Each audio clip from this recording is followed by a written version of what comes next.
আসসালামু আলাইকুম। আমার ইউটিউব চ্যানেলে সবাইকে আমন্ত্রণ জানাই। আজকে আপনাদের সাথে শেয়ার করছি গরুর মাংসের একটা কালো কালো ভুনা। তবে এটা কালো ভুনা নয়, এটা কালচে টাইপের হয়, একটা ভুনা ভুনা টাইপের, খেতে খুবই মজা।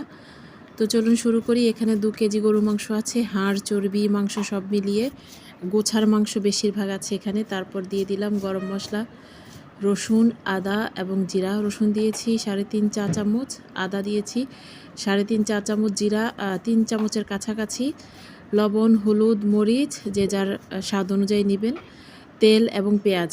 আর দিয়েছি জয়িত্রী, জয়ফল, এলাচ, দারচিনি, স্টার আনিস, লবঙ্গ, গোলমরিচ, তেজপাতা এবং দারুচিনি। সব কিছু দিয়ে আমি 10 মিনিটের মতো এটাকে মেখে ম্যারিনেট করে রাখবো। তারপর আমি এটাতে যোগ করেছি আমার ঘরে বানানো হাতে মশলা, এটা হচ্ছে গরম মশলা। তো ওটা দিয়েছি 1 চা চামচ। সব কিছু দিয়ে মেখে 10 মিনিট রেখে চুলায় বসালাম এবং চারপাশ থেকে এভাবে যখন বলক আসবে তখনই ঢাকনাটা খুলবে, এর আগে খুলিনি।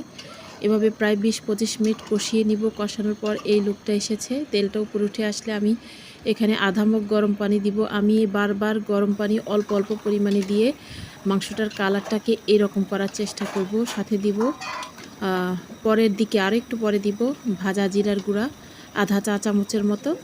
যাই হোক, এটাকে আমি আরও কষাতে থাকবো। কষাতে কষাতে যখন 80% কুক হয়ে যাবে তখন আমি আলু দিলাম। আলু ছাড়া আমার বাসার কারোরই গরু মাংস পছন্দ না, বিশেষ করে আমার তো মোটেও না, তাই আলু মোটামুটি দিতেই হয়।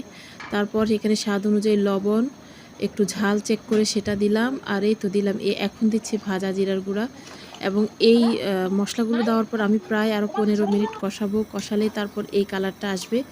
তারপর আমি এখানে ফাইনালি ঝোলের পানি দিব, কারণ আমার মাংস প্রায় সেদ্ধ হয়ে গেছে, আলু প্রায় 30% কুক হয়ে গেছে অলরেডি। তারপরে ঢাকনা দিয়ে দিব নেড়ে চেড়ে। এটা প্রায় 15-16 মিনিট জাল হয়ে যাওয়ার পরে একদম হাই ফ্লেমে আমি ঝোলটা একটু আধা কমে গেলে দুটো বড় বড় রসুন দিয়ে দিব এখানে। তারপরে ঝোলের মধ্যে এটা চুবিয়ে দিয়ে ঢাকটা দিয়ে প্রায় মিডিয়াম আঁচে এটাকে আরও 10 থেকে 12 মিনিট আমি রান্না করে আগুনটা নিভিয়ে দিব। তারপরে 5 মিনিট ঢাকনা দিয়ে রেখে দিলেই এই কালারটা চলে আসবো। তেল উপরে আসলেই আমি এটা সার্ভ করে দিব। তো আশা করছি আপনাদের ভালো লাগবে।